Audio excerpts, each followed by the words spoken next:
Everybody. I hope everybody's having a wonderful day, a wonderful afternoon.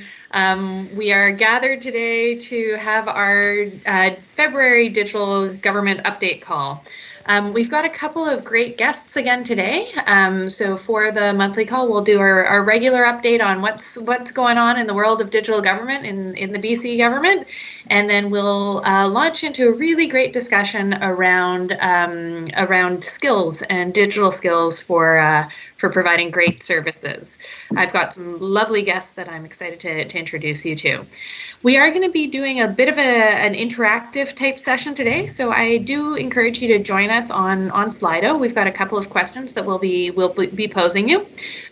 So we would invite you to participate actively there.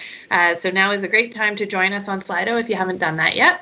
And we'll hopefully have a great session on that'll lead to some good next steps around skills development.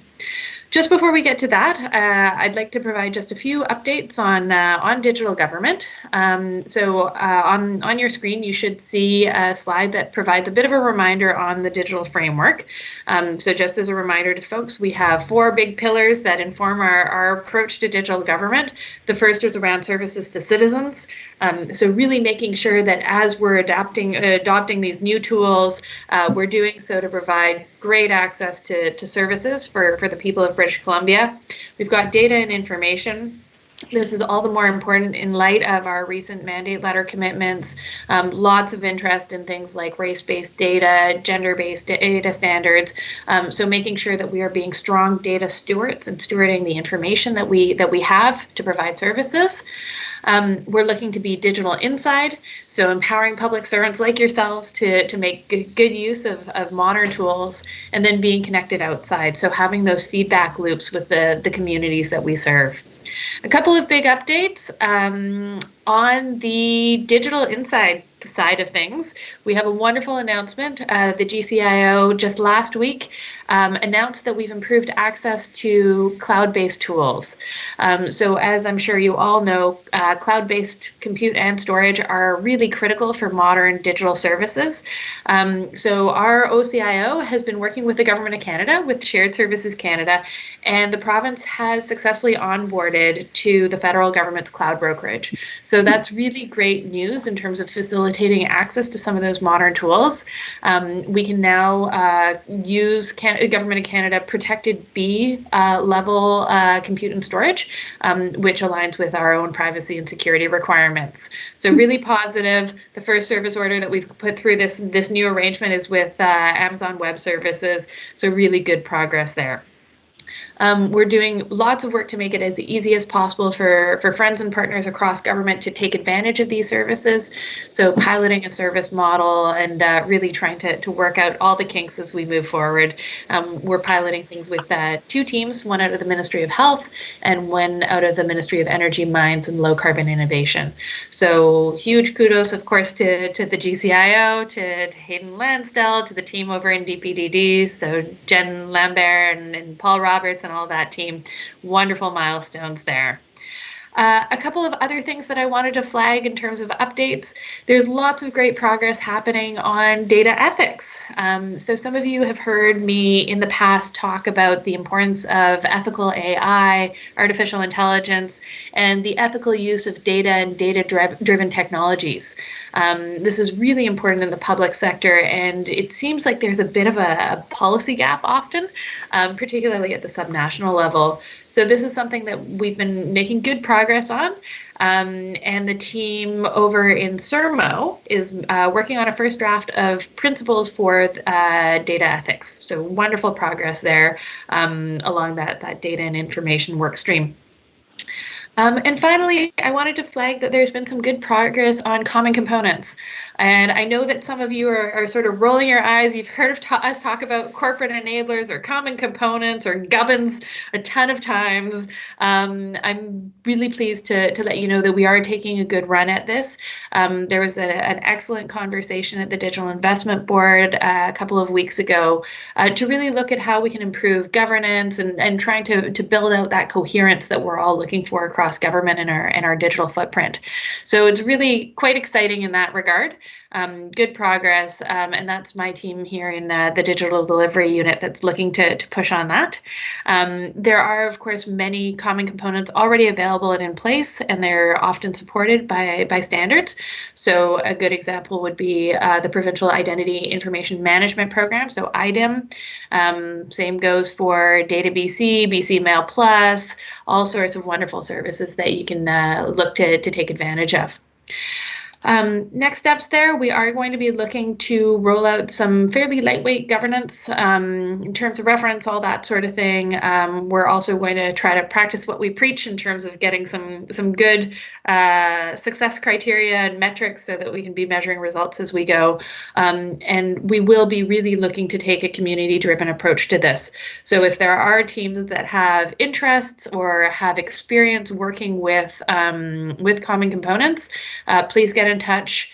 Matt Campbell, our chief digital architect, and Greg Froh, the director of enterprise architecture, and myself, all three of us would be delighted to hear ideas and potential scope for collaboration. So hopefully those little updates give you a bit of a flavor of some of the things that we've been seeing out of the digital delivery unit. And of course, there's just such wonderful leadership and exciting initiatives across government. So as always, thank you to everybody who's doing that work. We're going to turn now to our conversation around skills. So I'm going to ask you to make sure that you're ready to participate. We're going to start with a question. And my first question, which is going to come up on Slido in a sec, is around what are your biggest needs when it comes to developing digital skills?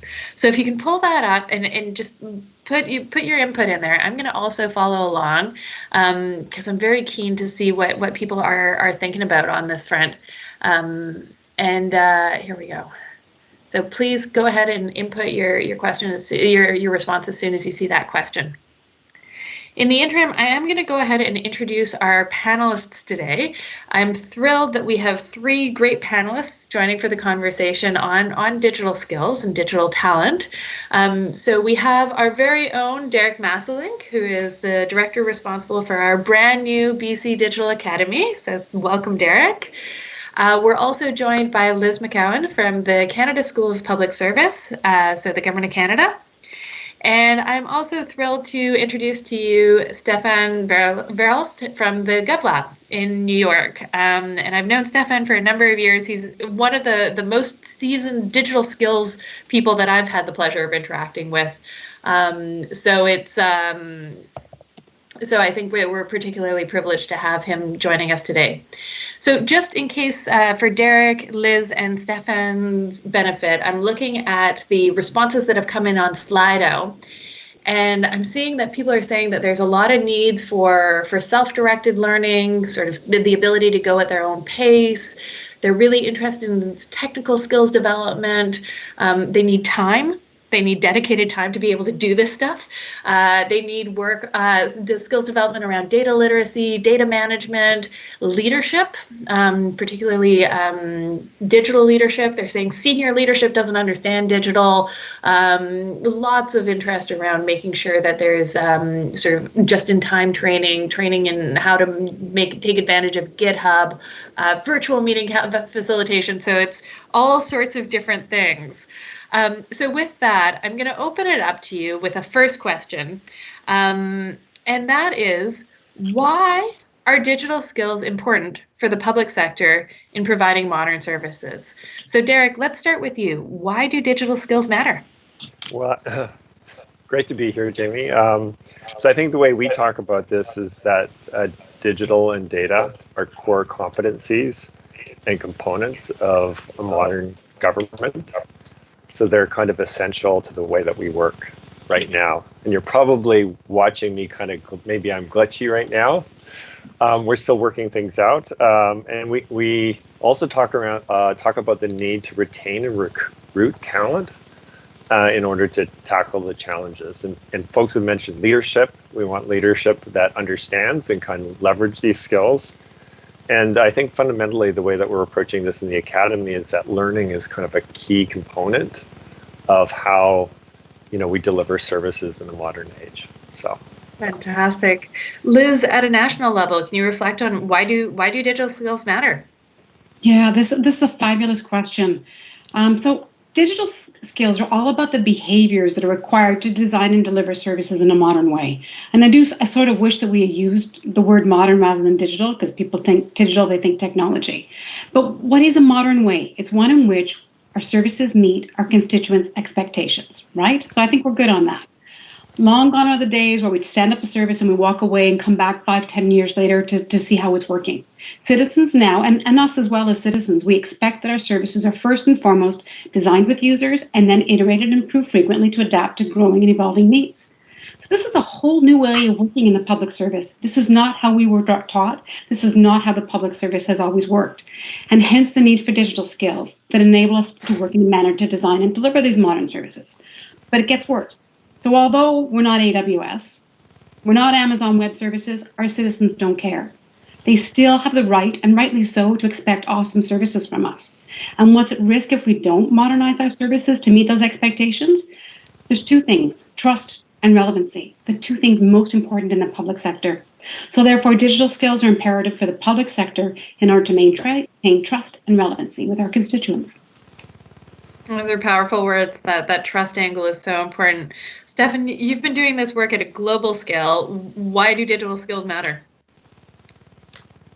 Great, thanks, Jamie, and pleasure to be with all of you. And indeed, at GovLab, our mission is to look into how do we transform the way we govern, i.e. make decisions, design public services, solve public problems, in a way that provides both improved efficacy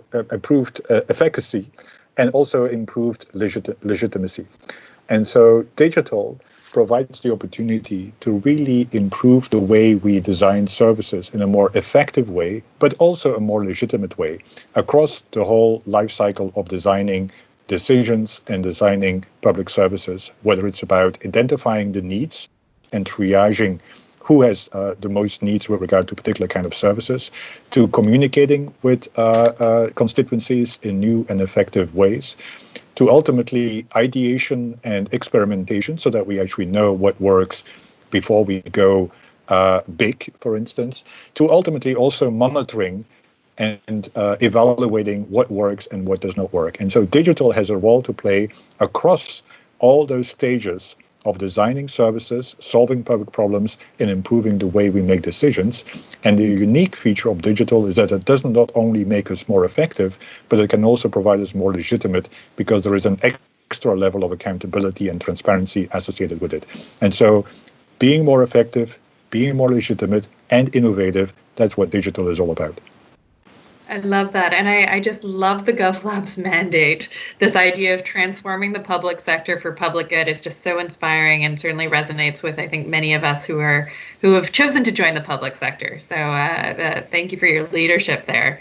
Derek, I'm going to put you on the hot seat. I'm really keen to understand, what are we trying to do with this digital academy here in BC? I know many of us were very keen to see it get stood up. So here you are, you're in your role. What are you trying to achieve? So I've got my script, which is, to establish an enterprise approach to learning and capacity building to support the great work that your team is doing. The digital framework and the application of the digital principles. But I think we're also there to bring kind of coherence to the digital and data learning space. We're really wanting to engage people because learning isn't kind of a one-way street. It's not about pushing, it's actually engaging people in this challenge.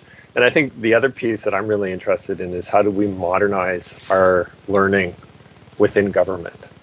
How do we provide kind of the support so that learning is actually something that's easy to do and that we engage our 34,000 employees in it easily. So no pressure. You only have to educate 34,000 people, eh? So Liz, you've been at this for a while with the Canada School. What works? What are the training offerings that are most popular? Like, what has really been the highest impact kind of interventions that you've seen? Yeah, so the Digital Academy is a branch within the Canada School of Public Service, and we operate a little bit differently than the rest. We love collaborating, which is this is not going to sound great, but it's not the norm for the school. Normally, in a traditional format, the school would develop and launch it to our constituents. However, in the academy, recognizing the importance of collaborating broadly, we've pulled in jurisdictions from all over the place in the design of our most popular products. We were only stood up 2 years ago and had put in place one classroom offering before COVID hit, although we were testing a few since then. And since April 1st, we've put out a whole suite of discovered digital products under various different streams. We've got a data focus, we've got an executive focus, and we've got some basic practitioner courses as well. But I want to tell you that they all cover certain basic content, because we felt that all our constituents required a couple of things. Number one, we talk about what the heck is digital? Because as I mentioned previously, everybody wants to know what that means, and it means something a little bit to everybody, and we want it to be a common term that everybody feels comfortable using. Then what we jump into usually is a discussion around digital standards, and the federal government has 10 digital standards, provinces have their own, they all line up really nicely. And we talk about how these are really behaviors on how they should be acting, and they're not necessarily technology driven. And we have two base courses that are our biggest sellers right now. They're all micro-learnings. They're all packaged in ways that they're self-directed learning and then facilitated discussions, virtually, obviously, where we bring folks together for more focused on what they're doing. And there's a balance between the course that's for the doers, so a core of our public service, and then the course for the taskers. So those executives, which are the most challenging to get into the classroom. But the tipping point at which we know that we're going to have done well is when we have the right number of doers and taskers that are speaking that same language. And I also want to point out that we do have also a hybrid platform called busrides.ca, which is not closed like the rest of the school's normal platforms. We do give away our content to whoever wants it, but busrides.ca are micro-learnings that you can share with your teams at any time, watch them, listen to them, have discussions with your teams.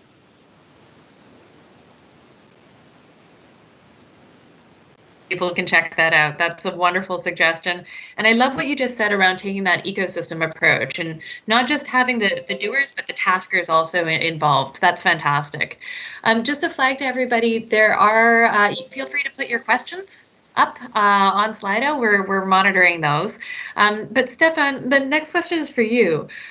My first really intimate engagement with the GovLab was through the Organization of American States Fellowship for Open Government in the Americas. And I remember going through some of your learning programs and doing theories of change and really hands-on learning. So I'm curious, what are your lessons from educating public servants and public innovators for over the years? What works? Great question, and I presume I have half an hour to answer that. So I will focus on just a few highlights and a few key lessons that we've learned over the last 8 years or so. And I think the first one is that it's really important, in order to have a right training culture, to have the permission to learn and the permission to apply what one learns. I mean, too often we see that learning is becoming a burden, or one learns something and then one cannot apply it. And so having that kind of permission to actually innovate and learn, I think, is a key element for success. The second, I think, key learning, and I will go quickly, Jamie, because I don't want to make nervous here, but the second key element is that we really need to provide skills and methods that enables people to go from idea to implementation. And we call this to make people more like public entrepreneurs, so that they really can think about what is the problem, how do we actually formulate the questions that can be answered through, for instance, digital, and how do we then go about actually implementing that. The third one is that we need to complement training with coaching, because you can only train so much without actually having the contextual needs that one might have. And so train plus coaching turns out to be the most impactful kind of interventions.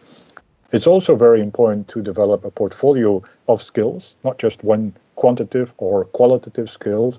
Actually, you need both. And so that's why we quite often train people around data, but then at the same time around human-centric design, for instance, because you do need to have those both qualitative and quantitative kind of skills. Fifth, it's very important to do peer-to-peer learning, because quite often the most learning happens from your peers, because you already have that level of understanding on what it takes to actually fulfill your job. And so peer-to-peer learning is equally very important. And lastly, and that's why I'm delighted that you're using Slido today, is to actually be data-driven, i.e. understanding what are the needs that one has previously learning, but also who knows what in the organization. And so understanding who needs what and who knows what, and then finding a way to match those two is a really important lesson that we've learned in order to actually scale the impact that training and upskilling can have in this space. That's wonderful. And I love that you started with that idea of having permission to go and learn and creating that space. I know we just saw that from our participants, that idea that you would have the time and the sort of buy-in to go and build up your skills. So for everybody who's listening, we're going to go to another question on Slido. You've just heard from our panelists a few things that work in their experience. And now we'd love to hear from you. What is your preferred style of training? Are you looking for coaching, an instructor-led session in the classroom, mentoring, self-directed learning? So if you can look over on Slido, we'll have a question pop up, and we'd love to get your responses there. We'll keep an eye on that. In the interim, Liz, I'm going to go to you. I know that the Government of Canada is investing in digital change much more broadly beyond digital skills. So the April 2020 new policy on service and digital, lots of investments like that. How do these skills development initiatives fit into the broader efforts to embrace digital change? Okay, that's a great question, because it is just one piece of a great big huge framework. So the Government of Canada has a digital dream, and it's big. But in my humble opinion, it's really well fleshed out and has been underway for a few years now. So first of all, we have a Minister of Digital. And that in itself was a massive step. And the mandate of that Minister of Digital has changed significantly since we had the first one. We're on our fourth now. And the first was Minister Scott Bryson. And a really fabulous video is you can find it on YouTube, is The Crisis of Confidence, which really lays out the burning platform that we're talking about here. And when Minister Bryson became the Minister of Digital, he had that along with another portfolio. But now we've evolved that role to now the Minister of Digital, Minister Murray, that's all she does. She is just the Minister of Digital, plus she owns Shared Services Canada. So her mandate has grown from a digital perspective. So that's absolutely key. Part of that was implementing as well the position of the CIO of the Government of Canada. We always had that role, but it wasn't at a deputy level. So now it's a deputy level position, same as we have in the finance community and in the HR community, giving it the level of importance of its criticality. And then as Jamie mentioned, we have some policy. We put in place a really fabulous policy on service and digital, which is a meshing of policy related to information technology and information management and service, and basically says you can't do service without digital. The two go hand in hand. And that's a whole policy suite. We stood up the Canadian Digital Service, and that's the organization that goes in and helps departments with their really big digital needs, and they go in as a multidisciplinary team and create. We have the digital standards that I talked about, and we have various other governance with regards to enterprise architecture and project and financial management. And then we add on top of that the learning and the upskilling piece that comes with the Digital Academy. And altogether, that's the Government of Canada digital vision. That's fantastic and very inspiring. So, Stefan, back to you. We've got the results from the question that we posed, and 51% of our participants, their preferred style of learning is learning by doing, followed by 17% with instructor-led and self-learning, coaching, mentoring. So majority of people want to do learning by doing, and I know from my experience with the GovLab that you very much emphasize that experiential learning. Can you tell us a little bit about the theory there? Why do you do that? What are the benefits? Yeah, no, experiential learning, we approach from three perspectives. One is indeed learning by doing, where you actually enable individuals who are part of our courses to actually, as I said, go from idea to implementation, to really understand what does it take to actually implement digital in the areas and the context in which they are tasked to improve or which they care about. And so that's one. The second element of experiential learning, which, by the way, goes quite often hand in hand with the first one, is to also know who has experience, so that you not only learn by doing, but you also start to learn who to ask in order to become better.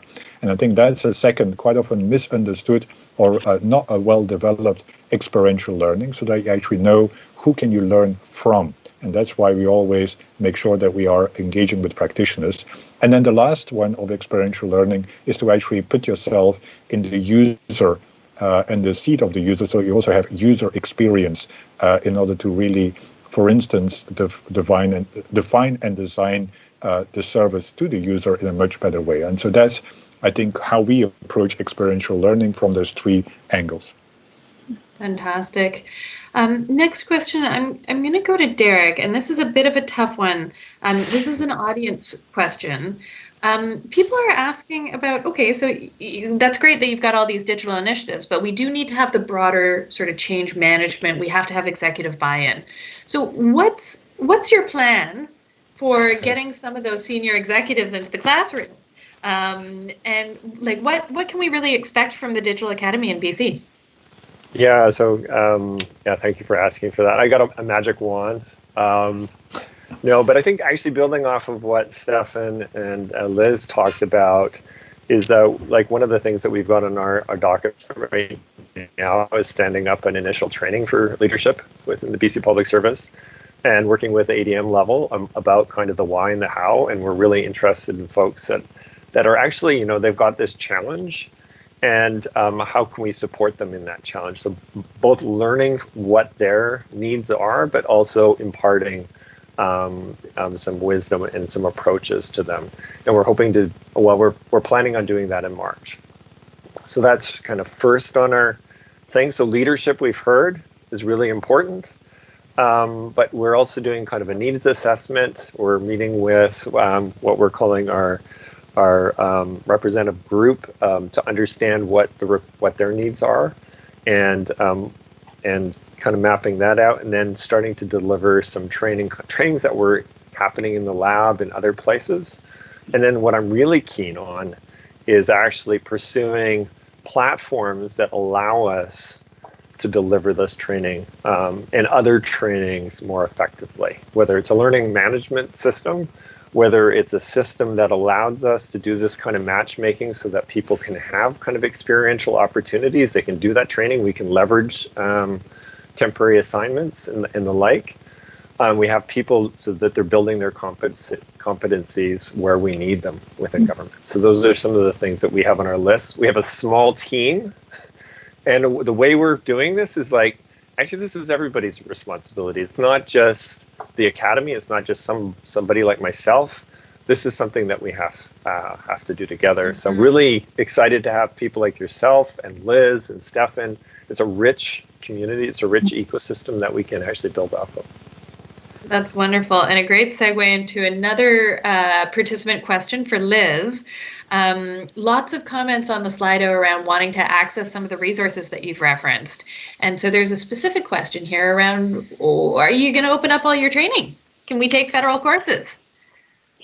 I wish I had the answer that you want for that, but I don't. So we have a legislation that dictates the scope around which the Canada School delivers offerings, and it doesn't even cover all federal departments and agencies. And it was kind of a complicated, kludgy history of as to how we were formed and then how we got our funding. So there is no immediate plan to open up our courses. However, there is good news. So as I mentioned, we've got busrides.ca where we share a lot of our micro-learnings, but as well, we're in the process of implementing a number of new learning-related platforms in the school, and one of them is an open learning platform through which we'll be able to share our content. And prior to that being stood up, we're in a position right now, for example, with the gang in BC and federal other jurisdictions where we share the content. For example, I delivered one of my offerings to a team in the Ontario Public Service, and they slightly customized the content so it fit their mandate and fit their policy suite and their digital service standards. And now they've got a trainer that's delivering it internally. So there's lots of different ways that we can share until we have a formal platform. That's wonderful. So we're going to include some of the links that we've referenced, like to bus rides and the email that we follow up with the satisfaction survey. But just to close, we're almost at a time. I want to do one rapid fire round, 10, 15 seconds each. If there's public servants on the call today that want to improve their digital skills. What's one thing that they can do today? So Liz, let's go Derek, Liz, and then Stefan. Go ahead, Derek. I was just going to say, be curious and courageous.